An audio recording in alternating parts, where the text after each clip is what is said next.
একজন সেলম্যান কিভাবে তার সেলস করবে সেটা এখানে আমরা দেখাবো এই ভিডিওতে।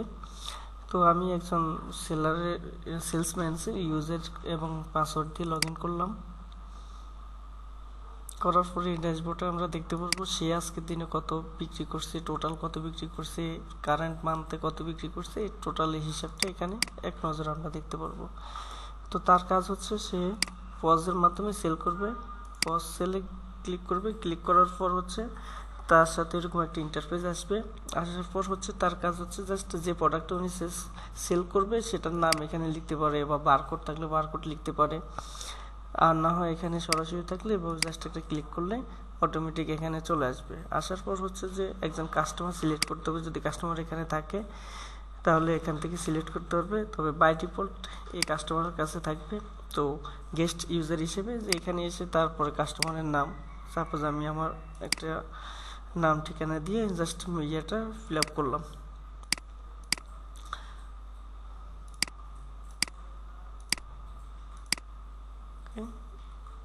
জাস্ট ইমেল থাকলে একটা ইমেল ব্যবহার, ওকে, জাস্ট কনফার্ম করলাম। ওকে, তারপর কাজ হচ্ছে জাস্ট প্লেস অর্ডার, এখানে ক্লিক করলাম। করার পরে এরকম একটা ইন্টারফেস আসছে। জাস্ট যদি ক্যাশ দিয়ে দেয় তাহলে কনফার্ম উইথ ক্যাশ, যদি ক্যাশ অন ডেলিভারি থাকে বা অনলাইন অফলাইন পেমেন্ট থাকে যে কোনো একটা সিলেক্ট করবে। তো আমি মনে করতেছি যে সে ক্যাশ টাকা দিয়ে ফোনটা কিনতেছে, তাই আমি এখানে কনফার্ম উইথ ক্যাশে ক্লিক করলাম।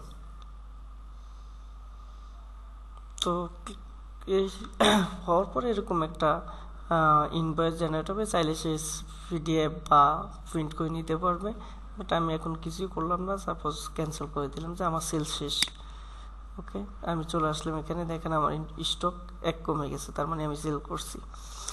এখানে যদি আমি চাই যে সেল অল অর্ডার, মানে আমি কি কি সেল করছি, কবে করছি, এগুলো এখানে জাস্ট দেখতে পারবো। চাইলে এখান থেকে ইনভয়েসও প্রিন্ট করে নিতে পারবো। ইনভয়েসটা চাইলে এখান থেকে প্রিন্ট করে নিতে পারবো।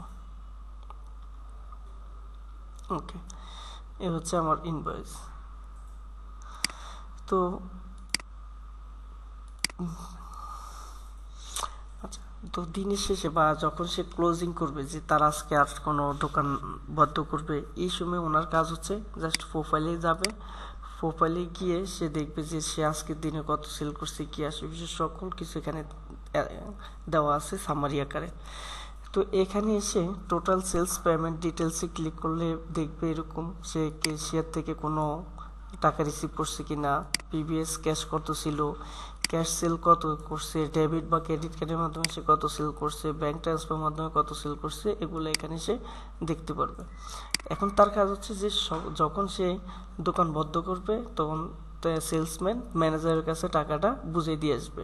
তো তার জন্য তাকে করতে হবে যে যে কোনো সে আর সেল করবে না, দোকান বন্ধ করবে, এরকম পরিস্থিতি আসবে, তখন তার কাজ হচ্ছে জাস্ট প্রোফাইলে গিয়ে এখানে ক্লোজ করে দেওয়া। ওকে, যখন সে ক্লোজ করছে দেখেন এই বাটনটা ডিসেবল হয়ে গেছে, সে চাইলে আর ক্লোজ করতে পারবে না। এই রিকোয়েস্টটা চলে যাবে হচ্ছে ম্যানেজারের কাছে। ম্যানেজার টাকাটা যখন ওনার কাছ থেকে বুঝে পাবে তখন উনি এন্ট্রি দিবে বুঝে পারছে, তারপরে সে পরের দিন থেকে আবার নতুন করে এরকম। তো প্রতিদিনই যখন সে বদ্ধ করবে,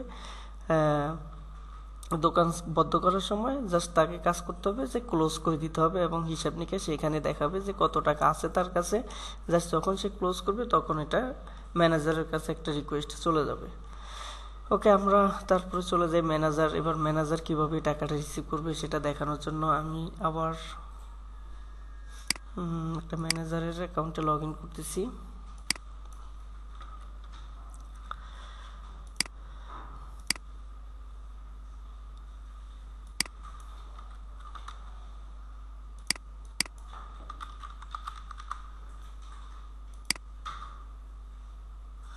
ওকে, আমি ম্যানেজার এখানে চলে আসলাম। আসার পরে যে রিপোর্টে দেখেন একটা নিউ অপশন চলে আসছে।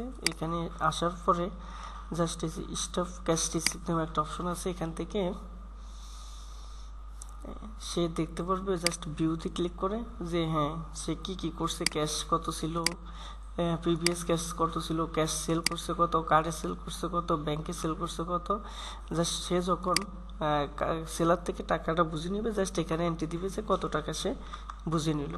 এখন কোনো কারণে যদি ধরেন সে সেল করছে 11,999 টাকা, সে দিচ্ছে 10,000 টাকা, তাহলে 1,099 টাকা তার প্রিভিয়াস ক্যাশ হিসাবে দেখাবে।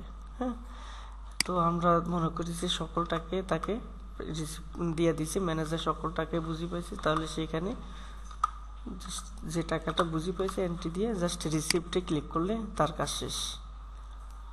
ওকে, তার কাজ শেষ। এই হচ্ছে ম্যানেজারের কাজ।